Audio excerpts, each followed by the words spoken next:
things that you find interesting, fulfilling, and that contribute some good to the rest of society. Yeah, a lot of these threats, it's very hard to, intellectually you can see the threat, but it's very hard to come to terms with it emotionally.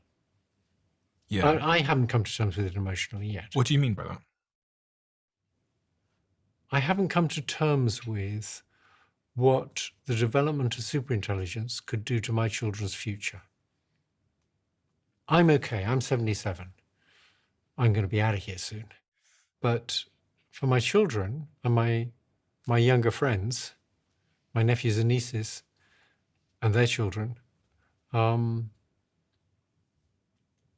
just don't like to think about what could happen.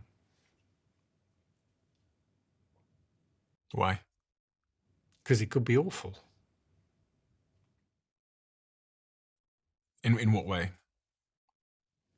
Well, if I ever decided to take over, I mean, it would need people for a while to run the power stations until it designed better analog machines to run the power stations.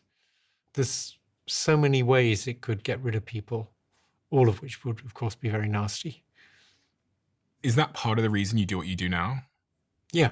I mean, I think we should be making a huge effort right now to try and figure out if we can develop it safely. Are you concerned about the midterm impact potentially on your nephews and your kids in terms of their jobs as well? Yeah, I'm concerned about all that.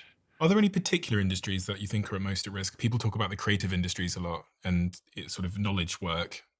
They talk about lawyers and accountants and stuff like that. Yeah, so that's why I mentioned plumbers. I think plumbers are less at risk. Okay, I'm going to become a plumber. Someone like a legal assistant, a paralegal, they're not going to be needed for very long. And is there a wealth inequality issue here that will rise from this? Yeah, I think in a society which shared out things fairly, if you get a big increase in productivity, everybody should be better off. But if you can replace lots of people by AIs, then the people who get replaced will be worse off, and the company that supplies the AIs will be much better off, and the company that uses the AIs. So it's going to increase the gap between rich and poor. And we know that if you look at that gap between rich and poor, that basically tells you how nice a society is.